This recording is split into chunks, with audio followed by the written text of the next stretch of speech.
Се префрламе на Зумот, бидејќи на Зумот ме очекува Александар Кирацовски. Добро утро. Александар Кирацовски, до пред отприлика година дена генералниот секретар на СДСМ, се јавуваме од Битола, Александар, така ли е? Апсолутно, добро утро, благодарам на поканата, трагом ги што ќе видиме заедно 15 на 20 минути. Александар, се разбира дека темата се изминатите избори, темата се превирањата по оставката на премиерот Заев и на премиерската и на партиската функција и така натаму. Ајде малку, кој е твојот коментар за ова што се случи на локалните избори, бидејќи па дури од аспект на Битола, бидејќи како што е познато не поминавте воопшто славно, но ме интересира сега, веројатно е важно да се разбират причините и зошто тоа така се случи како што се случи. Апсолутно, сашто овие избори не беа избори во кои се број кој освои повеќе гласови, туку кој изгуби помалку гласачкото тело, односно кој успел да задржи повеќе од своите наклонети гласачи. Изборите беа проследени со ниска излезност во двата изборни круга, под 50%, што алудира на незаинтересираност на граѓаните, но и на верзија кон избирачкиот процес и воопшто кон политиката. Се разбира дека има длабоки причини за тоа, и објективни и субјективни. Генезата на изборниот резултат на СДСМ според мене е повеќе слојна. Значи, прво неизлезноста на традиционалните гласачи и неопределеното гласачко тело кој што на некој начин даваше поддршка во изминатите изборни циклуси, коалицијското раслојување на СДСМ и секако одреден дел на слабости во самото функционирање. Знаете, граѓаните го ценуваат сепкупно. Иако добро разликуваат председателски од локални или парламентарни избори, сепак на изборниот ден преку чинот на гласање испраќаат одредена порака, затоа што знаат дека тоа е најдиректниот начин пораката да биде испратена, да биде примена и истата да боли. Ако смеам да забележам, во оваа прилика можеби многу граѓани кои не излегоа на гласање ви испратија порака. Апсолутно, самата неизлезност генерална, но и на нашето гласачко тело испрати одредена порака со абстиненцијата, нормално порака кон неколкуте, условно кажано, слабости внатре-партијски и владино и централно, нормално покрај големите успеси што се направија на меѓународен. Дали Кирацовски не би ги детализирал. Дали ме интересираат резултатите во Битола, бидејќи сепак претпоставувам дека имате поблиска слика за тоа што таму се случуваше. Изненадени ли сте од ваквиот сепак прилично поразителен резултат во самата Битола? Видете, Битола е посебна приказна и може да се толкува и во и вон целокупниот изборен процес. Морам да истакнам дека имавме одлична кампања и одличен кандидат, чие знаење, елан, умење ние битолчани требаше максимално да го искористиме, но таа шанса за жал се пропушти. Сепак јас живеам тука и постојано сум во контакт со граѓаните и не бев чудоневиден од резултатите. Имајќи предвид вака најистрено и самокритично кажано, колку е направено, тоест не е направено за Битола, првенствено и од централната власт, но и од страна на локалната самоуправа, од аспект на потенцијалот кој што го носи Битола. Значи има одредени резултати, но се мали во споредба со она што се очекуваше, што граѓаните го очекуваат. Значи Битола за време на владењето на ВМРО ДПМН ги загуби епитетите на втор град по тежина, на студентски град, на регионален, на економски центар, на културен, на спортски центар, а ние не успеавме во целост да ги вратиме. На што битолчани се гневи. Значи имаме одреден развој во спортот и културата, но се друго на некој начин недостаточно. Добро. Битола моментално се наоѓа некаде на маргините на државниот интерес, инфраструктурно отсечена, факти кои што морат директно да се посечат и веднаш да се исправат. Значи дополнително за неуспехот тука морам да додадам. При првиот круг, што беше многу битно, има и Либерално-демократската партија со свој самостоен настап, која што во Битола на некој начин котира. Тие единствено успеа да направат штета и собствена, но и на нашиот кандидат, односно да ги одземат коалицијските гласови, овозможувајќи му предност напротив кандидатот. Значи таа предност во вториот круг создаде гравитационално, што дополнително со печатокот од централно ниво го даде позитивниот резултат. Сега официјално и државата е во политичка криза заради оставката на Заев од премиерската функција. Ќе видиме таа како ќе се разрешува во наредните неколку дена, но се разбира дека и во длабока политичка криза претпоставуваме и партијата, бидејќи Заев си поднесе оставка и од челната функција на партијата.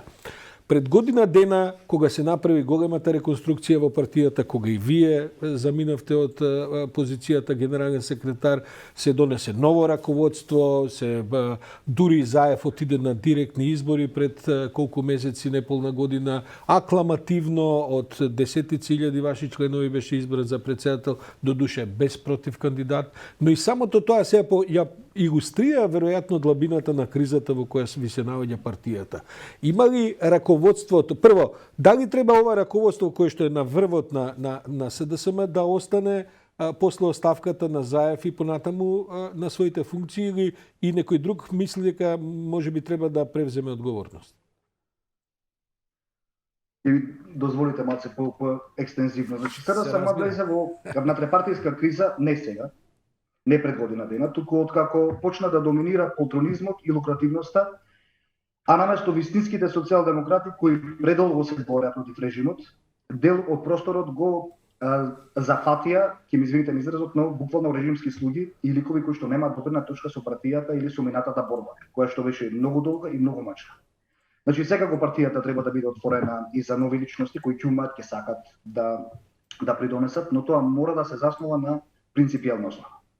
Значи, видете, лидер, особено политички од врвен калибар, не се создава преку ноќ. Лидерството е процес кој што една личност треба да помине, да ферментира долго, а при тоа да поседува и карактер, и храброст, и мудрост, и визија. Зоран Заев со своите атрибути, по моја лична проценка, а сум упатен во оваа работа, луѓето представува повеќе од 70% од перцепцијата и персонификацијата за СДСМ. И ќе биде навистина многу тешко да се најде соодветна замена во овој момент за него. Значи, после официјалното поднесување на оставката, извршниот одбор треба во рок од 15 дена да распише надтрепартијски избори кои сега по новиот статус се непосредни. Значи, буквално целото партиско тело треба да гласа.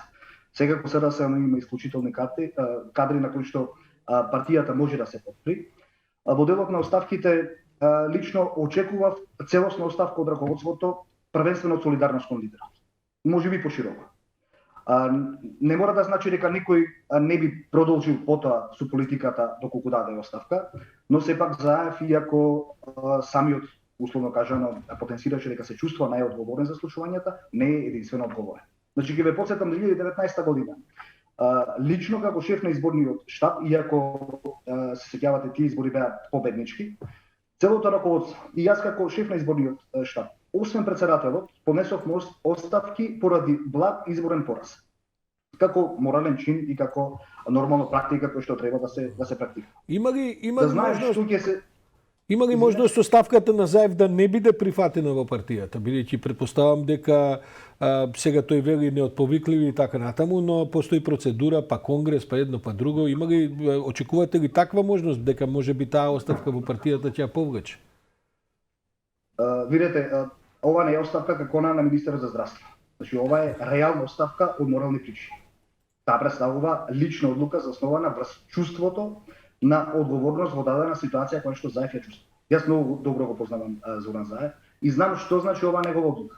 И веќе е ирелевантно дали листата ќе биде прифатена или не, надтрепартиски, таа е конечна и според мене е вистински чин.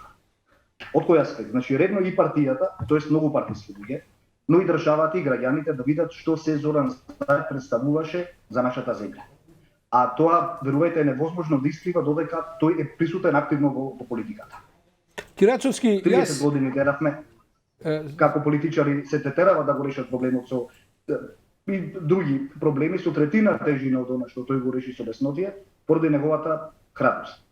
Значи, иако лично можеби му замерувам за некои одлуки поврзани со партијата, во полет на државата тој е човек кој не направи ниту една стратешка грешка, напротив донесе многу стратешки поволности од кои граѓаните допрва ќе гледаат тај. И дополнително лично сметам дека времето повторно во иднина ќе создаде потреба од Зоран Заев или на него сличен лик, кој што ќе води СДСМ и државата, се разбира, со нова сила, нова енергија и повеќе искуство. Пред одвивањето на вториот изборен круг, и јас во една колумна се обидов да артикулирам една идеја, бидејќи и ние имаме нешто информации од терен и од политичкава сцена, дека дали е можно Бранко Црвенковски да заздаде удар на партијата однатре, бидејќи тој е познат со неговите кујни 30 години, се расправаме со тие, како да кажем, готвења и мируди и така натаму.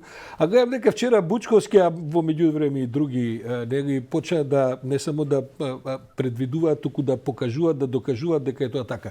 Чувствувате ли вие во партијата дека имало таков удар, бидејќи едно е ова што на почетокот оваа остра квалификација што ја дадовте, дека таму се набутале разноразни послушници на режимот и така натаму, но втора е ова една цело време една организирана структура на некакви нивоа во партијата, тоа го има во сите партии, на овој силен бивш политичар, лидер на СДСМ, исто така еден трейдмарк на партијата од славни и од помалку славни времења, се активирали таа струја во партијата или можеби и некои други струи со намера да наштедат и на Заев и на партијата?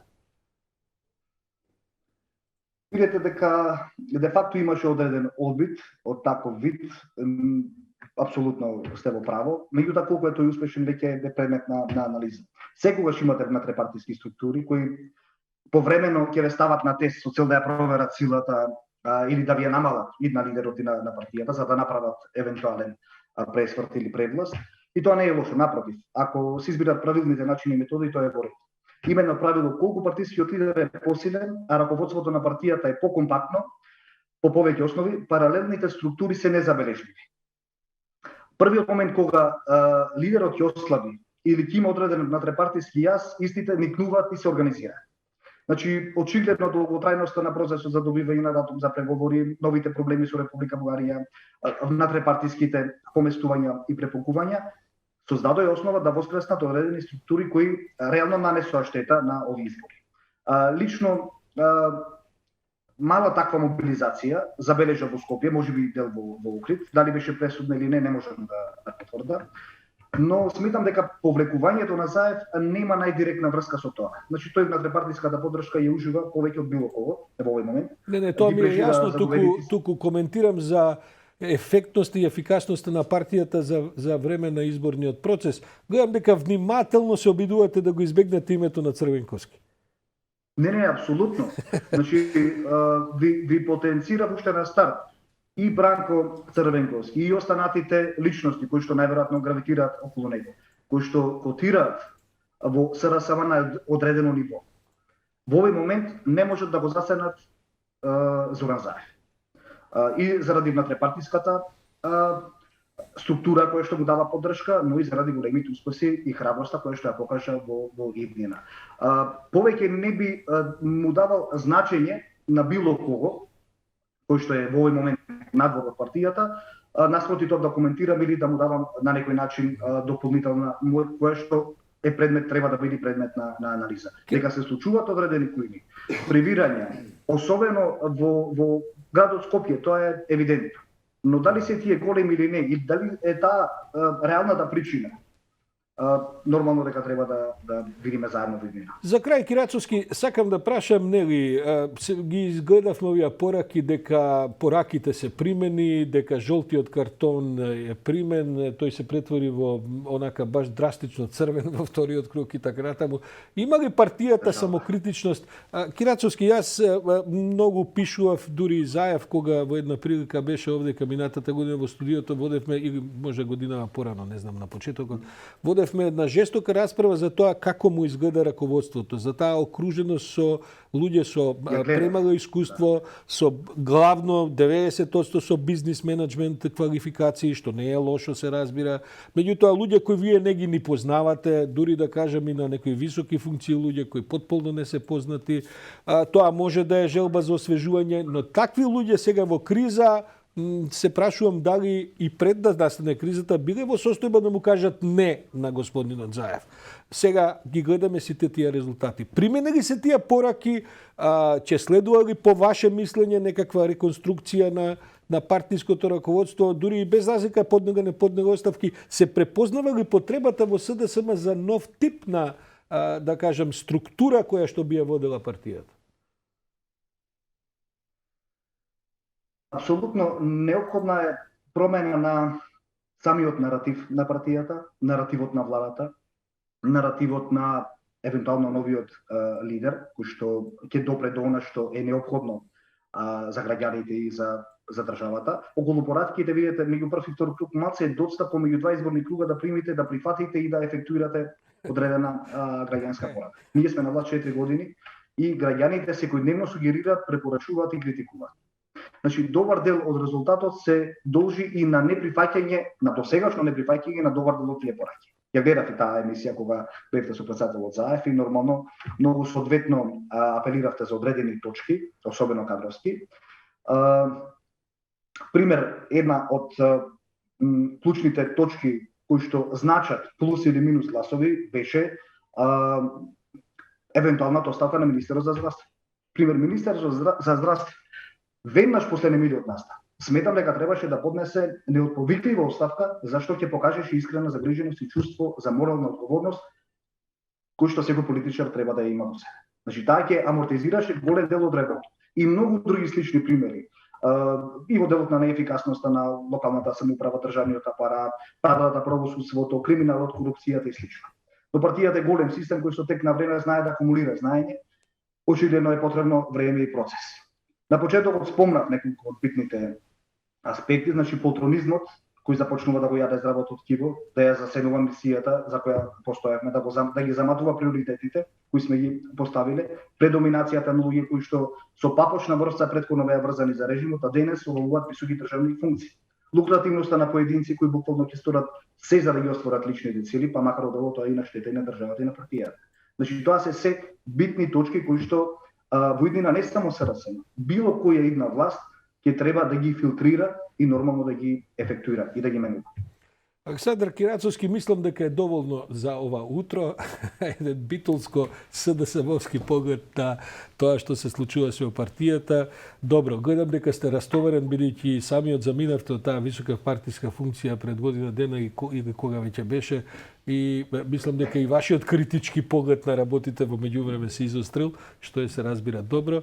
Ќе бидеме ние во прилика повторно се видиме, бидејќи не очекувам оваа криза во партијата, како и целата јавност што не очекува, дека баш така ќе се разреши за наредните 10 дена. Благодарам за ова утринско вклучување. Благодарам. Битола.